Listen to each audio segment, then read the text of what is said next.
Assalamualaikum warahmatullahi wabarakatuh. Kami dari kelompok Cirebon akan mengunjungi situs sejarah Sunan Gunung Jati. Sebelumnya saya akan memperkenalkan dari saya sendiri bernama Prasetyo. Dan saya sendiri Ayati. Saya Fatia, saya Musnidi. Sekian perkenalan dari kami. Selamat menyaksikan. Berada tepat di depan pintu sejarah yang dikhususkan untuk orang-orang Cina. Kenapa diberikan orang-orang untuk orang-orang Cina? Karena Sunan Gunung Jati itu menikahi istri dari orang-orang Cina. Dan di sini orang Cina memiliki metode beribadah yang berbeda dengan kita sebagai orang-orang Islam. Yuk sekarang kita masuk ke dalamnya.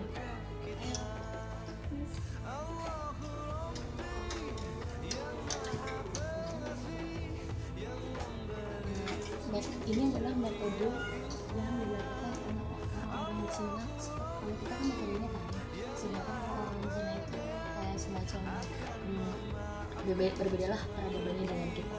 Ya, itu adalah contohnya.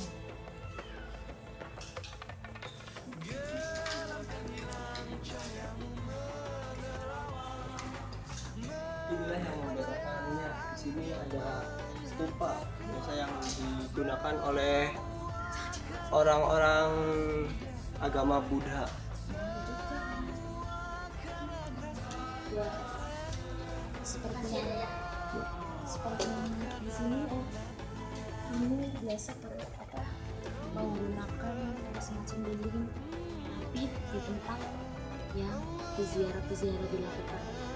Kalau misalkan kita peziarah seperti kita orang Islam itu tidak seperti ini, kayak semacam tahlilan atau bangun dan sebagainya.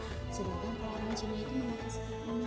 Biasanya di dalamnya itu terdapat lilin-lilin yang nanti akan dinyalakan oleh para peziarah dari orang kalangan Cina. Ya, sekarang kita ulang ya. Jadi para peziarah orang Cina itu memiliki metode yang berbeda. Sedangkan kalau kita dari orang Muslim itu sebelum tahlil itu diadakan kayak semacam pembacaan sholawat dulu, nah baru kita tahlil untuk menghargai dan menghormati, memberi salam kepada para wali kita. Sedangkan untuk metode orang Muslim atau Cina itu seperti pembukaannya itu bukan sholawat, jadi mereka seperti menyalakan lilin dan ya seperti ini begitu. Dan nanti metode yang keduanya itu tahlil, cuman ya kurang tahu metode tahlilnya seperti apa, apakah sama seperti orang Islam lakukan atau tidak sama.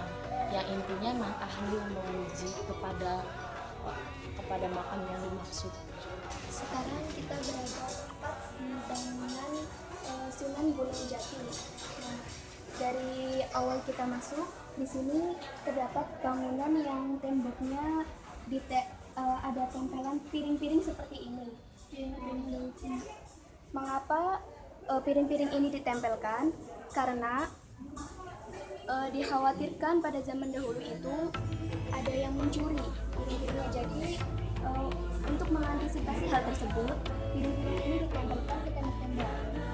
Piring-piring ini berasal dari Cina. Sunan Gunung Jati ini bangunannya dipengaruhi oleh budaya Cina, sehingga piring-piringnya juga ada gambar kaisar,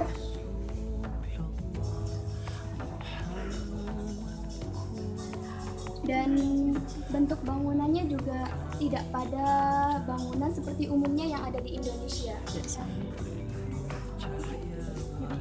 Setiap ini kita memang memiliki filosofi tersendiri.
Syekh Syarif Hidayatullah.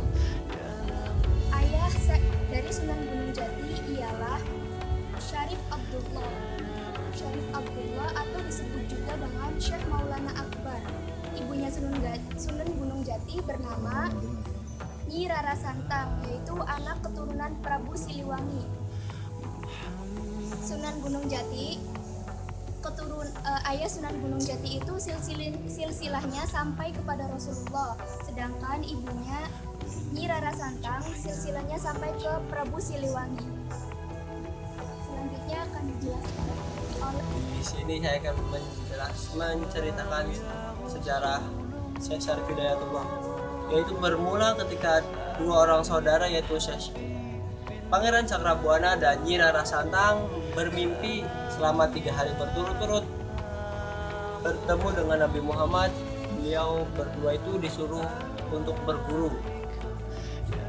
Mereka berdua singgah di Mesir dan bertemu dengan Sultan yaitu Syekh Syarif Abdullah. Dari situlah Syekh Syarif Abdullah akhirnya menikahi Nyi Rara Santang. Dari pernikahan itu melahirkan 2 orang putra, yaitu Syekh Syarif Hidayatullah dan Syekh Nurullah. Tinggal ayahnya yaitu Syekh Abdullah, Syekh Syarif Hidayatullah diminta untuk menggantikannya sebagai sultan atau raja di Mesir. Tapi Syekh Syarif Hidayatullah menolak, lebih memilih pergi ke tanah Jawa bersama dengan ibunya dan menyebarkan agama Islam di sana. Sunan Gunung Jati memusatkan dakwahnya di pesantren Pasambangan, yaitu tepatnya di Gunung Jati. Sunan Gunung Jati wafat pada tahun 1568 saat beliau berusia 120 tahun. Demikian sejarah singkat dari Sunan Gunung Jati.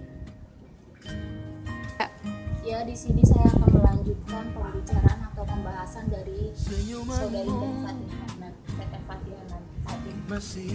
Jadi Sunan Gunung Jati itu mendirikan pondok pesantren di sini tempatnya di Gunung Jati dan memberikan cabang-cabang pondok pesantren.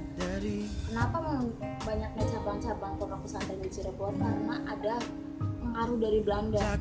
Belanda itu lebih cenderung ke Sumatera, lebih cenderung ke Gunung Jati, dan Sunan Gunung Jati itu menyebar di pelosok-pelosok daerah tersebut.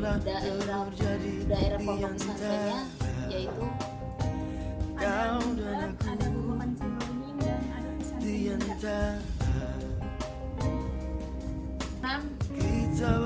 juga. dan keturunan dari buntut pesantren itu lebih cenderung ke Sunan Gunung Jati. Begitu pun keturunan dari Babakan Jiwaring dari Gunung Jati pula. Seperti yang saya sebutkan tadi, kenapa diberikan beberapa cabang pondok pesantren? Karena ada pengaruh dari budaya dari Belanda ingin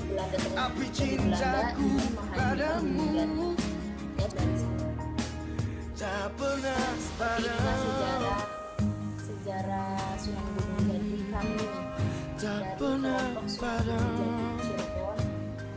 Mohon maaf apabila banyak kesalahan pembuatan ataupun kata-kata. Ku bisa melupakan segalanya Assalamualaikum warahmatullahi wabarakatuh. yang telah terjadi di antara kau dan aku, di antara kita berdua. Oh, ini tak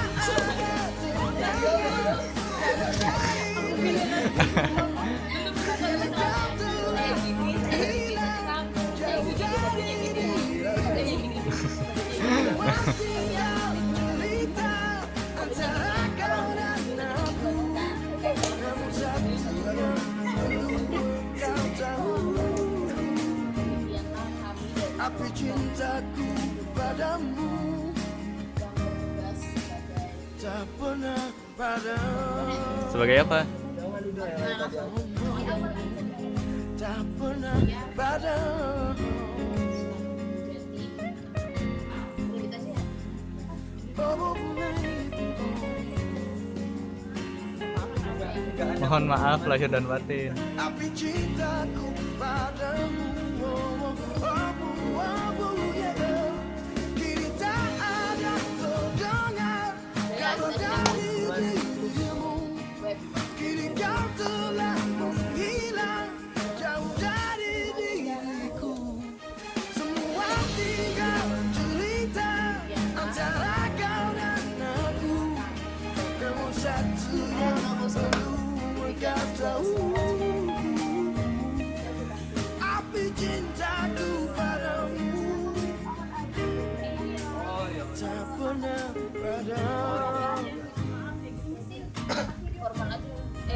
Tak pernah padam. yang dapat kami sampaikan. Dan lebih. Nah, Saya mohon maaf apabila ada kata-kata yang salah. Dan saya ucapkan terima kasih. Wassalamualaikum. saya ucapkan terima kasih kepada ininya dikhususkan. Iya, Terima kasih kepada semua pihak yang telah bertugas, khususnya kameramen. kepada kameramen Kang Jainuddin, ada lucunya sedikit, coba jangan formal terus. Kang Jainuddin yang Gitu. Iya, aku jadi Kang Zainuddin. Iya, gitu. Gak apa-apa. Maaf ya, Jai. Lagi mana? Saya. Oke. Satu. Demikianlah sejarah singkat dari Sunan Gunung Jati. Lupa. Ulang. yang dapat kami sampaikan. Inilah yang dapat kami sampaikan. Demikianlah sejarah singkat tentang Sunan Gunung Jati. Salah ya? Demikianlah yang dapat kami sampaikan tentang sejarah singkat Sunan Gunung Jati atau Syekh Syarif Hidayatullah. Mohon maaf apabila dalam penayangan ataupun kata-katanya kami banyak melakukan kesalahan.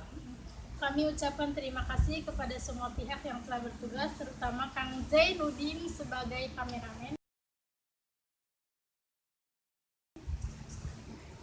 Dan saya ucapkan wassalamualaikum warahmatullahi wabarakatuh. Semoga bermanfaat. Yeay. Yeay.